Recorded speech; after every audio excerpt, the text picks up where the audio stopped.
Kurs rupiah semakin terpuruk dekat ke 17.000 per dolar AS setelah Donald Trump menabung genderang perang tarif pada dunia. Rupiah menguntungkan eksportir tetapi tidak bagi masyarakat luas yang masih bergantung pada kedelai impor, tepung impor, dan BBM impor. Ekonom meminta Bank Indonesia menjaga rupiah agar tidak tembus 18.000 terhadap dolar AS.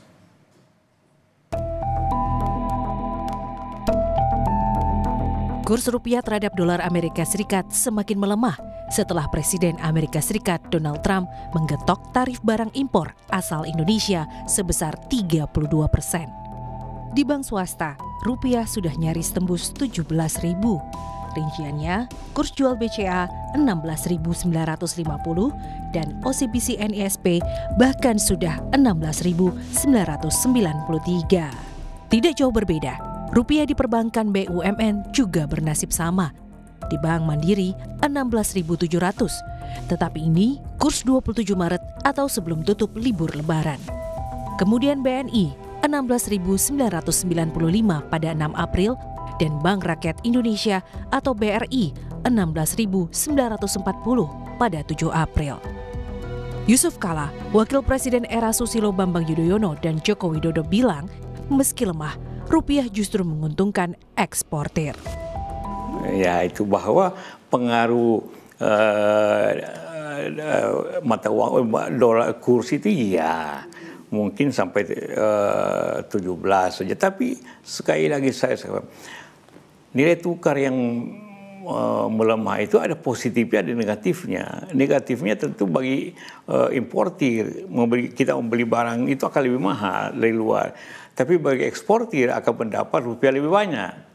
Jadi petani-petani karet, petani sawit atau petani udang akan mendapat pendapatan lebih tinggi. Tetapi bagi ekonom, pelemahan kurs rupiah tidak bisa dianggap enteng. Pemerintah disarankan menghitung ulang dana program makan bergizi gratis dan Danantara. Sebagai negara yang masih sangat bergantung pada dolar, dampak kurs rupiah menjadi sangat serius bagi daya beli masyarakat yang kini juga sedang terpuruk. Dampak yang pertama yang paling jelas adalah melemahnya kurs rupiah. Udah jelas ya. Jadi channel financial market jauh lebih cepat bereaksi ketimbang channel dari real market atau real sektor ya. Jadi kalau memang benar-benar 306T itu tadi yang dipotong dari APBN bisa membackup kasus Trump ini, membackup industri kita, tidak terjadi layoff besar-besaran, memitigasi risikonya, saya rasa itu lebih cantik ketimbang kan mengucurkan dana 306 triliun untuk Danantara dan makan bergizi gratis yang menurut saya adalah pemborosan yang sangat dahsyat. Merespons gejolak yang terjadi di pasar rupiah, Bank Indonesia melakukan 3 jenis intervensi. Rinciannya, masuk lewat transaksi spot, masuk di pasar DNDF alias derivatif, dan terakhir membeli surat berharga negara atau surat utang negara di pasar sekunder. Ekonom bilang, Bank Indonesia harus mencegah rupiah lepas ke 18.000 dan merekomendasikan langkah stress test sebagai langkah antisipasi jika ekonomi memburuk. Tapi stress test ini menjadi hal yang penting dilakukan untuk mengukur seberapa kuat fundamental ekonomi Indonesia dan seberapa besar dampak sistemik yang ditimbulkan ke sektor keuangan. Kemudian yang paling penting lagi adalah melihat dari intervensi moneter yang dilakukan Bank Indonesia untuk menstabilkan nilai tukar rupiah. Ini penting, tapi dengan cadangan devisa 154 miliar dolar, artinya cadangan devisa relatif ample untuk melakukan intervensi yang lebih dalam lagi.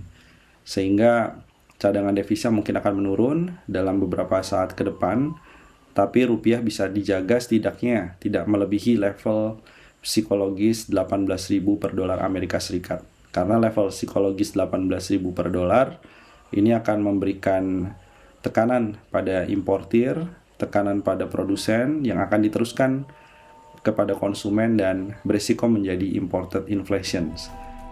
Pelemahan rupiah memang menguntungkan eksportir, tetapi kemerosotan rupiah bisa berdampak pada harga kedelai yang melambung, bahan makanan dari tepung-tepungan lebih mahal, dan ingat, Indonesia masih sebagai net importir bahan bakar minyak alias BBM. Diah Megasari Anjaya, Tim Liputan Kompas TV, Jakarta.